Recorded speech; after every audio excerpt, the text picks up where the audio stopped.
राधे कृष्ण भगवान की जय। राधे कृष्ण भगवान की जय। विष्णु भगवान की जय। लक्ष्मीपति नारायण भगवान की जय। श्रीमन नारायण नारायण प्रभु नारायण प्रभु नारायण प्रभु नारायण प्रभु नारायण। श्रीमन नारायण श्रीमन नारायण श्रीमन नारायण श्रीमन नारायण प्रभु। रमा एकादशी की कथा। धर्मराज युधिष्ठिर कहने लगे कि हे भगवान, कार्तिक कृष्ण एकादशी का क्या नाम है, इसकी क्या विधि है और इसके करने से क्या फल प्राप्त होता है, सो आप विस्तार पूर्वक मुझे सुनाएं। भगवान कृष्ण बोले, हे राजन, कृष्ण पक्ष की एकादशी का नाम रमा एकादशी है। ये बड़े बड़े पापों को नाश करने वाली है।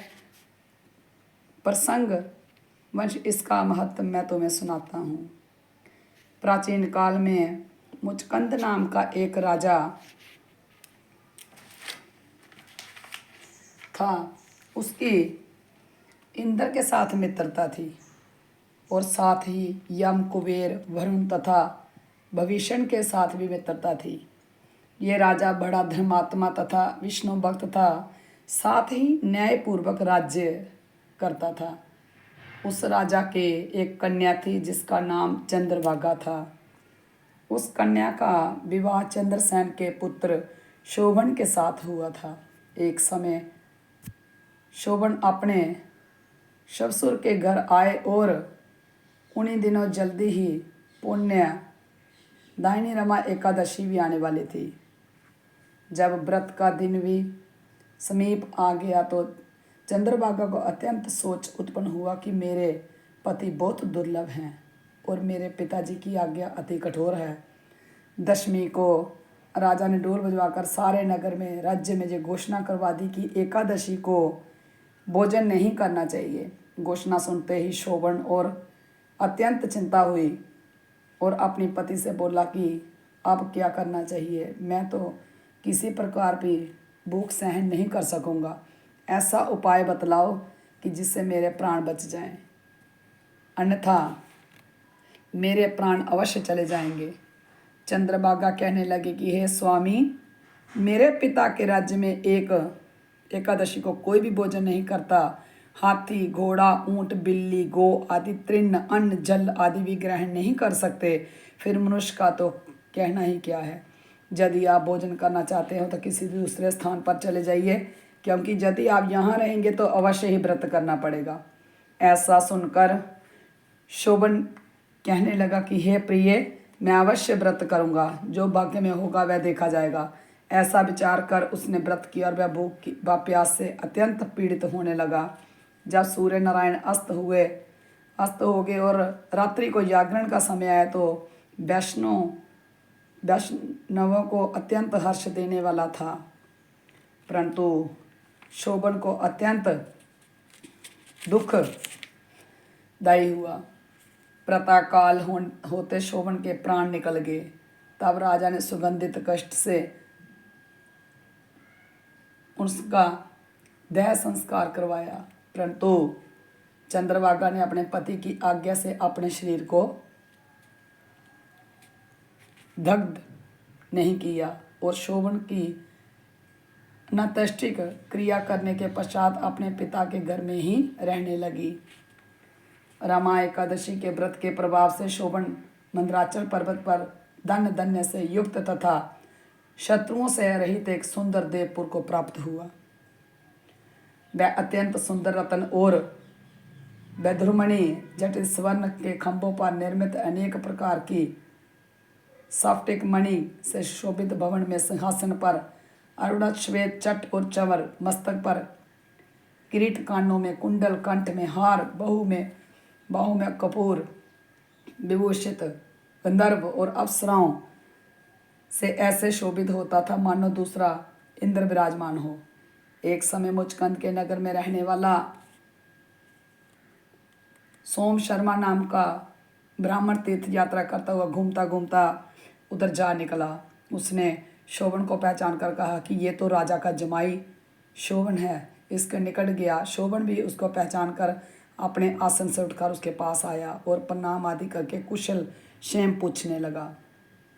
ब्राह्मण ने कहा कि राजा मुचकंद और आपकी पत्नी चंद्रभागा कुशल से है, नगर में भी सब प्रकार कुशल है, परंतु हे राजन, हमको अत्यंत आश्चर्य हो रहा है कि अपना वृत्तांत कहिए कि ऐसा सुंदर नगर जो कभी ना देखा ना सुना आपको किस प्रकार प्राप्त हुआ है।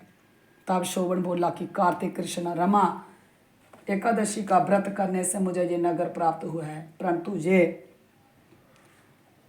अस्थिर है। ये सुनकर ब्राह्मण बोला कि हे राजन, स्थिर होने का कोई उपाय तो कहें, मैं अश्वमेव व मुक्ति करूँगा। मेरी इस बात को आप मिथ्या ना समझे। शोभन कहने लगा कि मैंने इस व्रत को श्रद्धा रहित होकर किया है, अतः ये सब कुछ अस्थिर है। यदि आप मुचकंद की कन्या चंद्रभागा को ये सब वृत्तांत कहेंगे जो स्थिर हो जाएगा सकता है। ये सुनकर उस श्रेष्ठ ब्राह्मण ने अपने नगर में लौटकर चंद्रभागा से संपूर्ण वृत्तांत कहा। ब्राह्मण के वचन सुनकर चंद्रभागा बड़ी प्रसन्नता पूर्वक ब्राह्मण से बोली कि हे ब्राह्मण, ये सब बातें आपने प्रत्यक्ष में देखी हैं, जिस सपन की कर रहे हैं। ब्राह्मण कहने लगे कि हे पुत्री, मैंने महावन में तुम्हारे पति को प्रत्यक्ष देखा है, साथ ही किसी से विजय ना हो ऐसा देवताओं के नगर के समान उसका नगर भी देखा है। उन्होंने ये भी कहा है कि ये स्थिर है नहीं है, जिस प्रकार ये स्थिर नहीं है रह सके, जिस प्रकार ये स्थिर रह सके सो उपाय करना चाहिए। चंद्रभागा कहने लगी, हे विप्र, तुम मुझको वहाँ पर ले चलो।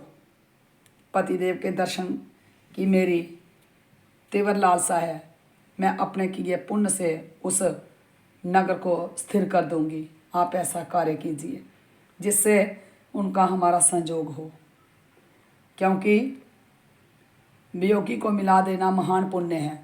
सोम शर्मा ये बात सुनकर चंद्रभागा को साथ लेकर मंदराचल पर्वत के समीप भामदेव ऋषि के आश्रम में गया। भामदेव ऋषि ने उनकी बात सुनकर वेद मंत्रों से उज्ज्वल तिलक द्वारा चंद्रभागा का अभिषेक किया। तब ऋषि मंत्र के प्रभाव से और एकादशी के व्रत से चंद्रभागा का शरीर दिव्य हो गया और वह अत्यंत प्रसन्नता के साथ अपने पति के निकट गई। अपनी प्रिय पत्नी को आते देखकर शोभन अत्यंत प्रसन्न हुआ और उसको बुलाकर अपनी बाईं तरफ बैठाया। चंद्रभागा कहने लगी कि हे प्राणनाथ, आप मेरे पुण्य को सुनिए। अपने पिता के घर में जब मैं 8 वर्ष की थी तब से विधि पूर्वक एकादशी के व्रत को श्रद्धा पूर्वक करती आ रही हूँ। इस पुण्य के प्रताप से आपका ये नगर स्थिर हो जाएगा तथा समस्त कर्मों से युक्त होकर पर्यटन के अंत तक रहेगा। इसके पश्चात चंद्रभागा दिव्य रूप धारण कर तथा दिव्य विष्णु वस्त्रों से सुसज्जित होकर अपने पति के साथ रहने लगी। शोभन भी आनंद से रहने लगा। हे राजन, ये मैंने रमा एकादशी का महत्व कहा है। सो मनुष्य इस व्रत को करते हैं, जो मनुष्य इस व्रत को करते हैं उनके ब्रह्म हत्या आदि समस्त पाप नष्ट हो जाते हैं। कृष्ण पक्ष और शुक्ल पक्ष दोनों एकादशी समान हैं, इनमें कोई भेदभाव नहीं है, दोनों समान फलदायी हैं। जो मनुष्य इस महत्व को पढ़ते हैं अथवा सुनते हैं उन्हें समस्त पाप दूर होकर विष्णु लोक को प्राप्त होते हैं। बोलो लक्ष्मीपति नारायण भगवान की जय, विष्णु भगवान की जय, विष्णु भगवान की जय। श्रीमन नारायण नारायण। राधे कृष्णा राधे कृष्णा, राधे कृष्ण भगवान की जय।